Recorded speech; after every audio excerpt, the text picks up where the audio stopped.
Muito bem, amados. Esta semana eu estou compartilhando com vocês a vida de um jovem homem. Um jovem que aos 17 anos foi vendido como escravo para uma outra nação, uma outra terra. Trata-se da vida de José. Por inveja, por ciúmes dos seus irmãos, ele é vendido como escravo para o Egito. Ele é levado, vendido para Potifar, um dos oficiais do faraó. Ali Deus o abençoa, o prospera, mas depois, assediado pela mulher de Potifar, ele resiste, ele rejeita todo o assédio, e em uma destas resistências que ele estabelece, ela avança sobre ele fisicamente, ele larga a sua capa, ela tem esta capa em suas mãos, e com uma calúnia, com uma difamação, com uma injúria, com uma mentira, ela estabelece então o juízo de uma sentença de prisão, de cárcere para José. José vai para a prisão e ali o Senhor continuava com ele, o prosperava, e o carcereiro mor, o chefe da prisão, entrega tudo nas suas mãos, como Potifar havia feito, entregado tudo nas mãos de José para ele administrar. Posteriormente, lá na cadeia, se repete a mesma história, porque o nosso Deus é o Deus que muda destinos. Ele é o Deus dos impossíveis, Ele é um Deus de promessas, Ele é um Deus de milagres. E Ele então opera mais uma vez sobrenaturalmente, de forma prodigiosa, é um prodígio, trazendo a bênção e a prosperidade sobre as mãos de José, e ele prospera ali na prisão. E ali na prisão ele recebe então o faraó, indignado com uma atitude do chefe, dos copeiros e do padeiro. Os dois chefes foram por faraó, o rei do Egito, mandados para aquela prisão, para aquele cárcere onde estava José. Ali eles têm um sonho, José então interpreta aqueles sonhos, os sonhos se cumprem, o padeiro é enforcado e o copeiro volta a servir a faraó.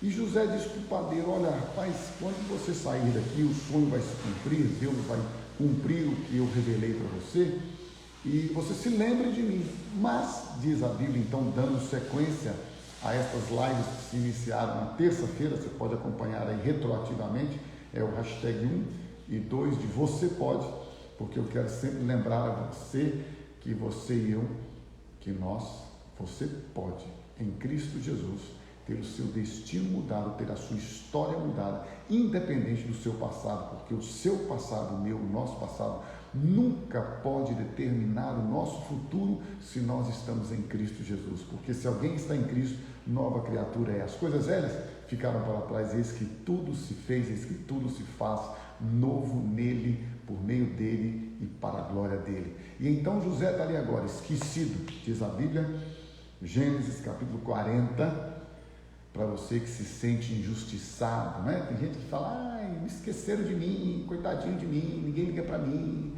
é um mimimi, tadinho. José está ali agora, vendido como escravo, rejeitado pelos irmãos, dado como morto para os seus pais. Agora está numa casa onde ele é escravo, estava fazendo a gestão daquela casa de Potifar, mas continuava escravo. Agora, debaixo de uma mentira, de uma injúria, de uma calúnia, de uma difamação, por causa que ele não quis pecar contra Deus, ele disse para a mulher de Potifar: pecaria eu contra Deus? Então ele falou: contra Deus eu não vou pecar, vou para a cadeia, vou para a prisão, e foi mesmo. E ali na prisão ele é abençoado, ele é próspero. Como eu já disse, ele tem esta revelação do sonho, e agora ele faz o quê? Ele fala para o copeiro-chefe: você se lembra de mim? Versículo 23 de Gênesis 40. O copeiro-chefe, todavia, não se lembrou de José, porém dele se esqueceu. Mas, deixa eu lhe dar uma notícia: os homens podem esquecer-se de nós, mas o nosso Pai Celestial, o Deus que é nosso Pai, nunca se esquece de nós. O tempo dele se cumprirá na sua, na minha, na nossa vida, porque nenhuma palavra proferida por Deus a nosso respeito volta para ele vazia, antes apraz naquilo para que foi enviada e prospera. Prospera, esta é a promessa de Deus. O nosso Deus é um Deus de promessas, um Deus que anda conosco no vale da sombra da morte, um Deus que está conosco em todo o tempo. E diz a Bíblia então, Gênesis 41, que passados 2 anos completos, irmãos, 2 anos, ou seja, no mínimo, nós estamos falando de mínimo, depois que José foi para o cárcere por causa da mulher adúltera de Potifar, por causa do assédio e tudo que nós já falamos aqui de injúria, calúnia e mentira, 2 anos se passam e ele está lá na prisão, no cárcere privado, como escravo. E então diz a Bíblia que Faraó teve um sonho. E aí este sonho de Faraó, eu não vou entrar nos detalhes, depois você pode ler, que é muito legal. Ele chama, o versículo 8 diz que pela manhã, depois do sonho, Faraó acordou, chamou para todos os magos, porque ele, achando-se de espírito perturbado, amargurado, angustiado, ele mandou chamar todos os magos do Egito e todos os seus sábios e lhes contou os sonhos. Então veja bem, queridos, não estamos falando de uma coisa de um ou outro, não. Todo o conselho de magos e todo o conselho de sábios do Egito, eles foram reunidos. Faraó contou-lhes os sonhos e diz o versículo 8, mas ninguém havia que lhes ou que os interpretasse os sonhos. Então disse a Faraó o copeiro-chefe, aquele lá do cárcere, aquele que José disse para ele: lembra-te de mim quando você sair daqui. Aquele lá do cárcere disse: olha, fala que eu estou preso aqui nessa masmorra de forma injusta. Lembra-te de mim quando você estiver com o Faraó, porque o Faraó é maior que o Potifar. Se o Faraó mandar, eu tenho que sair daqui. Lembra-te de mim. Mas diz a Bíblia que o copeiro-chefe esqueceu dele. 2 anos se passaram. E então agora o Faraó tem um sonho, fica perturbado. E diz a Bíblia que aí o copeiro-chefe, querendo ficar bem com o Faraó, de passagem, ele lembrou, diz a Bíblia, das suas ofensas, das suas aflições. E então ele começa: estando o Faraó muito indignado contra os seus servos e pondo-me sob prisão na casa do comandante da guarda, a mim e ao padeiro-chefe tivemos um sonho na mesma noite, eu e o padeiro-chefe. Sonhamos, e cada sonho com a sua própria significação. Achava-se conosco um jovem hebreu, por isso que eu disse que eu estou falando de um jovem homem, servo do comandante da guarda. Contamos-lhe os nossos sonhos e ele interpretou os sonhos para nós, a cada um segundo o seu sonho. E como nos interpretou, disse o copeiro-chefe para Faraó, assim mesmo se deu. Eu fui restituído ao meu cargo e o outro foi enforcado. Então Faraó, rei do Egito, mandou chamar a José e o fizeram sair à pressa da masmorra. Ele se barbeou, mudou de roupa, tomou um banho, lógico, foi apresentar-se a Faraó. Aí Faraó falou: olha, eu tive um sonho e não há quem me interprete. Ouvi dizer, porém, a teu respeito, que quando ouves um sonho, podes interpretá-lo. Agora aqui entra o ponto-chave do coração de José. E é aqui, gente, é aqui que revela-se aquilo que o coração tem. Aqui não é o que a boca fala. Deus olha o coração. Às vezes você e eu falamos muitas coisas, falando que amamos a Deus, Jesus, que amamos os outros, né? Deus olha o coração. Olha o coração de José diante do Faraó. Gente, é a oportunidade da vida do cara. Ele está preso na masmorra, fedido, barbudo, maltrapilho. O cara agora toma um banho, fica imaginando um banho para encontrar o rei, né? Um banhaço, barba feita, roupa limpa, cheirosa. É a oportunidade da sua vida. E então ele diz para Faraó assim, olha o que ele diz para Faraó, versículo 16, olha o risco de assumir, viver na dependência e na submissão de Deus, mas nunca, jamais deixar de falar aquilo que é a verdade. Então ele diz para Faraó: não está isso em mim. O que ele está dizendo? Não sou eu. Irmãos, é mais ou menos o seguinte, na nova aliança não sou eu quem vive, é Cristo que vive em mim. Se há alguma coisa de boa em nós, não há nada de bom em nós. É Ele que é bom, que habita em nós e que nos faz agir e viver com bondade. É bondade que é fruto do Espírito. José foi muito assertivo. Não está isso em mim. Essa questão de revelação, essa questão de discernimento, de entendimento, isso não tem relação comigo. Isso não é meu. Mas Deus dará a resposta favorável a Faraó. E então contou o Faraó a José o seu sonho. Aí ele fala o sonho e vai ter uma interpretação. São 2 sonhos com a mesma interpretação, relacionado com 7 anos de fartura e 7 anos de seca, 7 anos de fome sobre toda a terra. O projeto de Deus na vida de José envolve o projeto do Evangelho, envolve o projeto da salvação em Cristo Jesus. José foi um jovem, um homem que foi levantado por Deus para dar sequência ao processo, ao projeto, ao propósito de salvação na pessoa de Jesus. A nação de Israel, da qual Jesus descende dos judeus, ela só prevaleceu, permaneceu e estabeleceu-se sobre a terra porque José entendeu na sua mente e no seu coração que Deus tinha um propósito maior diante de todo o sofrimento que ele estava vivendo. Você vai ver isso hoje, que ele foi curado, ele nas suas emoções, nos seus sentimentos, na sua mente, na sua memória, nas suas lembranças, ele foi curado por Deus, mesmo vivendo situações terríveis, como já vimos aqui, terça e quarta. Então diz a Bíblia que José, depois que revela a Faraó esse sonho, que seriam 7 anos de fartura e 7 anos de fome, ele também diz assim para Faraó, no versículo 32 de Gênesis 41, o sonho de Faraó foi dúplice, foi duplicado, porque a coisa é estabelecida por Deus e Deus se apressa a fazer. Agora, pois, disse José para Faraó, depois de dar a revelação para ele, que seriam 7 anos de fome e 7 anos de abundância, de colheitas e 7 anos de fome. Aí ele diz assim para Faraó, Faraó, escolhe um homem ajuizado e sábio e o ponha sobre a terra do Egito. Faça isso, Faraó, e ponha administradores sobre a terra. Então, ou seja, um governo centralizado com os seus administradores.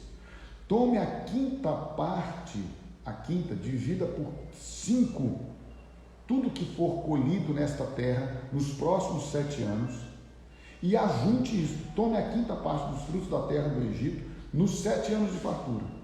Ajuntem os administradores toda a colheita dos bons anos que virão, os 7. Recolham o cereal debaixo do poder de Faraó para mantimento nas cidades e o guardem durante 7 anos. Todo ano de colheita você vai guardar 1/5. Deposita lá. Está lá, vai guardando. Assim o mantimento será para abastecer a terra nos 7 anos da fome que haverá no Egito, para que a terra não pereça de fome. Então José não só deu a revelação do sonho, como ele deu a estratégia. Deus deu a ele, a José, um homem sábio, um homem que teme a ele, um homem que era próspero por causa dele. Deus já deu também a ele a estratégia. Qual que é a estratégia? Você pega 1/5, a quinta parte de toda a colheita e vai ajuntando, todo ano, vai ajuntando, faça celeiros e ajunte todo ano, porque nos próximos 7 nós teremos fartura, mas depois serão 7 anos de fome. O conselho foi agradável a Faraó e a todos os seus oficiais. Disse Faraó aos oficiais, acharíamos porventura homem como este? Preste atenção no que um ímpio, gente, é isto que eu admiro na vida de José e tenho para mim como uma referência. É o ímpio, não estamos falando aqui de gente crente, evangélico, protestante, essa gente chata, não, desculpa, né? Não estou chamando você de chato, é que crente, quando ele não é convertido, ele é muito chato, né? Ele acha que só ele é salvo, ele acha que todo mundo vai para o inferno, ele acha que só a religião dele é certa. Já pensou com crente?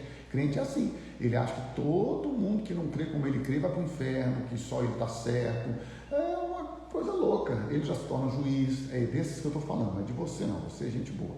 Mas então, o José, que é gente boa igual a você, ele falou o seguinte, olha aqui, eu estou te dando a revelação e o que você deve fazer. Aí Faraó chamou os oficiais dele, chamou a liderança dele, disse, gente, nós vamos achar alguém em que há o Espírito de Deus, nós vamos achar alguém, olha só, eu chamei todos os magos e sábios do meu governo e da minha nação, do Egito, recolhi todo mundo aqui, falei, gente, aqui, ó, o meu sonho é esse aqui, interpreta para mim, ninguém interpretou.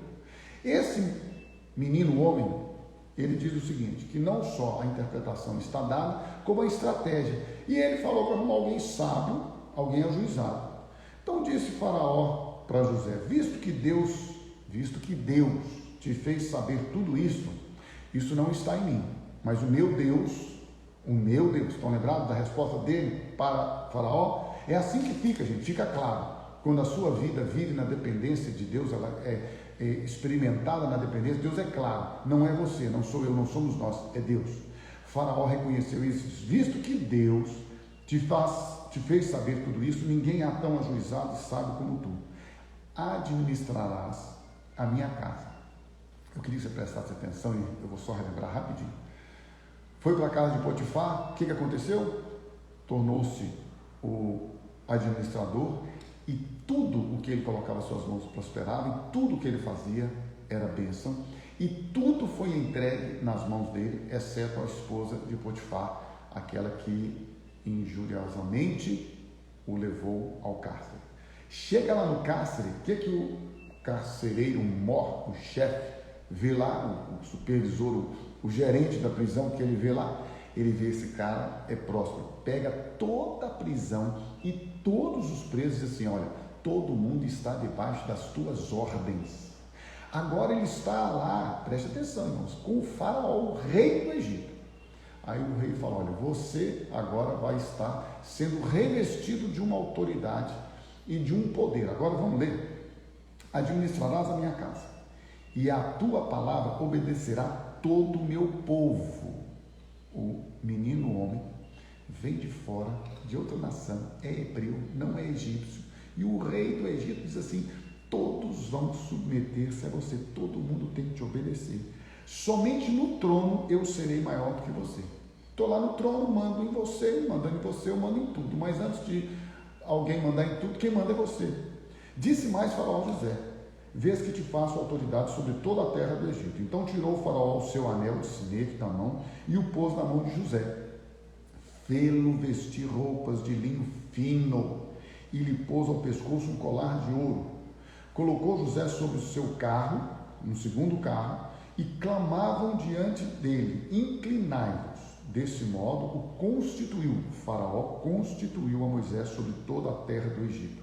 Disse ainda Faraó a José, eu sou Faraó, contudo, olha só irmãos, contudo, sem a tua ordem, ninguém levantará mão ou pé em toda a terra do Egito.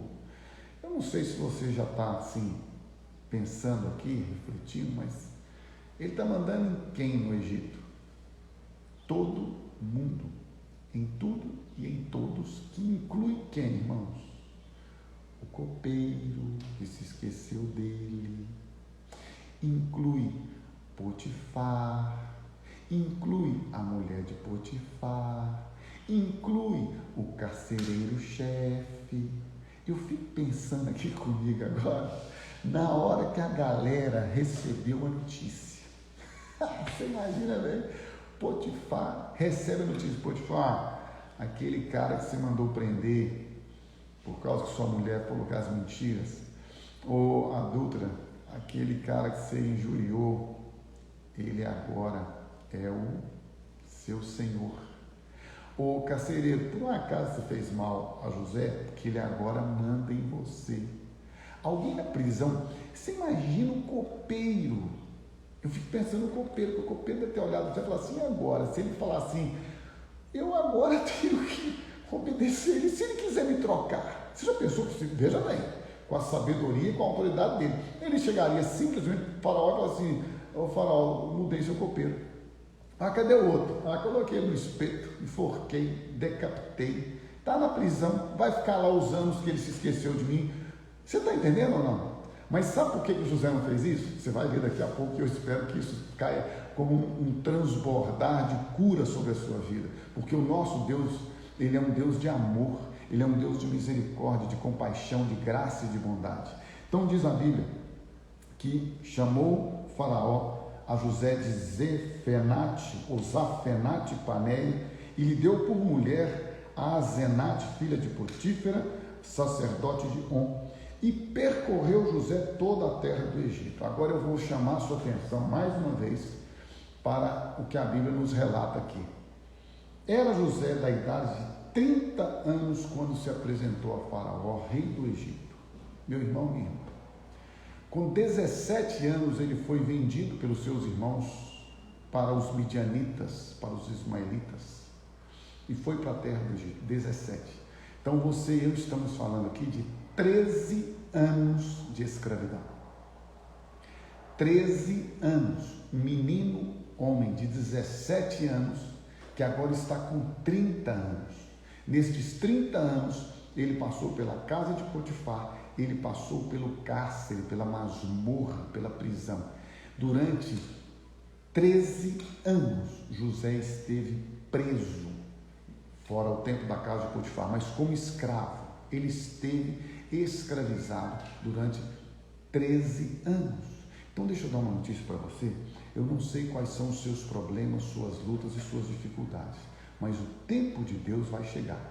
Pode até não ser o tempo que você e eu gostaríamos, mas o tempo de Deus nunca falhará nas nossas vidas. No tempo de Deus, tudo que Deus determinou para a sua e para a minha vida se cumprirá, porque Ele é um Deus de promessas, Ele é um Deus fiel, Ele não mente, e toda palavra que sai da boca dEle para a sua e para a minha vida, ela se cumpre. Então tenha isso no seu coração. E agora, passados esses 13 anos, eu quero que você entenda, amanhã nós concluímos essa reflexão sobre a vida de José, mas você vai ver agora que coisa linda que Deus faz quando Ele traz cura dos céus para a nossa vida. Então, gente, eu não vou voltar aqui, na verdade, nas questões do que José já vivenciou, rejeição, blá, blá, blá, você já viu tudo isso tudo aqui. Quem não viu, assiste as anteriores aí, e você vai ver toda a rejeição, perseguição, tal, injustiça, injúria, calúnia, difamação, blá, blá, blá. Mas aí agora Deus chama José, coloca José como o segundo homem da terra do Egito, o governo mais poderoso sobre a face da terra naquele momento. E agora então José recebe uma esposa, e esta esposa lhe dá filhos. Gente, olha que coisa linda, tremenda, maravilhosa, quando o homem tem o coração que ama a Deus acima de si mesmo, que ama a Deus acima de todas as coisas. Ele não vive amargurado, ele não vive angustiado, ele não vive odioso, ele não vive rancoroso, ele não vive guardando mágoa, ele não vive firmado no seu passado. Você quer passado lá no museu, irmão? Passado na nossa vida, só se você for visitar um museu. Nossa vida é a vida do novo, é a vida do hoje, aqui e agora, e do futuro especial que Deus tem para nós. E esqueça o seu passado nunca, jamais determinará o seu presente e o seu futuro se você está em Cristo Jesus. E a prova maior disso na vida de José, olha que lindo isso, espero que isso caia no seu coração, como eu disse aqui, como um bálsamo de cura para a sua alma. Nos 7 anos de fartura, diz o versículo 47 de Gênesis 41, a terra produziu abundantemente. E ajuntou José todo o mantimento que houve na terra do Egito durante os 7 anos e o guardou nas cidades. O mantimento do campo ao redor de cada cidade foi guardado na mesma cidade. Assim ajuntou José muitíssimo cereal como a areia do mar, até perder a conta, porque ia além das medidas. Antes de chegar a fome, nasceram 2 filhos a José, os quais lhe deu a Asenate, filha de Potífera, sacerdote de On. Veja a cura agora na vida de José, cura emocional, cura da alma, cura das suas emoções, cura da sua história, cura da sua mente. José, ao primogênito, colocou o nome de Manassés, que significa: Deus me fez esquecer de todos os meus trabalhos da escravidão, gente. Tá? Estou falando isso aqui, da escravidão. Esses 13 anos, esse tempo da masmorra, Deus me fez esquecer de todos os meus trabalhos e de toda a casa de meu pai. Ou seja, tudo se fez novo. Está mostrando o seguinte: Deus me tirou de lá, é porque Deus tem um propósito.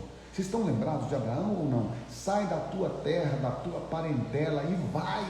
Quando Deus manda, Ele manda, e quando Deus manda, Ele supre, Ele cura, Ele traz o bálsamo da cura, do refrigério Então ele está dizendo: Manassés, este primogênito que Deus me deu, me faz lembrar, neste momento de fartura, de abundância, que Deus me curou de tudo aquilo que me ofenderam, me fizeram, me magoaram, me humilharam, me rejeitaram, me maltrataram, me bateram, tudo que fizeram, não tem mais valor e poder na minha vida.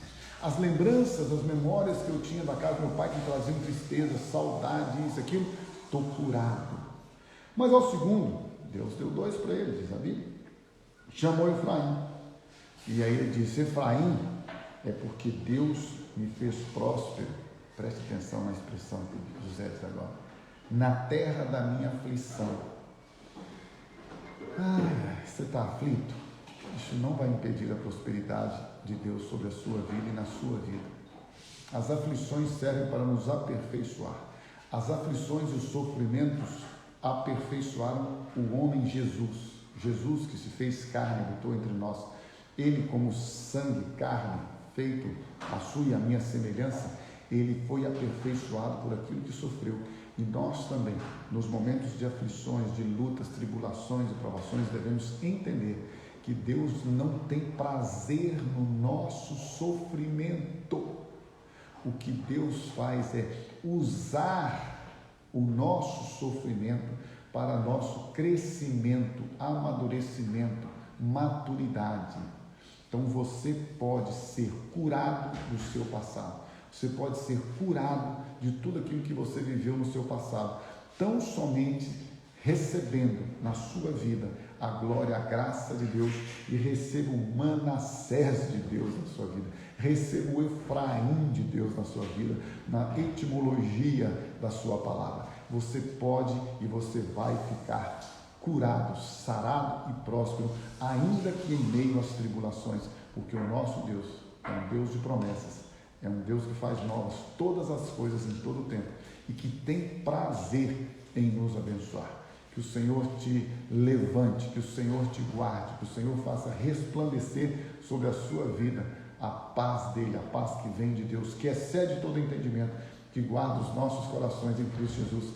E lembre-se, o novo sempre está por vir na sua vida. E lembre-se, o melhor sempre está por vir na sua vida. Não importa a circunstância, não importa se é por meio do sofrimento, se é por meio da honra, se é por meio da perseguição, da tribulação, ou se é por meio da vitória, do sucesso, não importa. Onde quer que você esteja, se você está em Cristo, você é mais do que vencedor em todas as coisas. Que o Senhor te abençoe e em todo o tempo, como eu já disse, profetizo sobre você, resplandeça sobre ti a glória dele, que as promessas dele se cumpram na sua vida e na sua história, em nome de Jesus.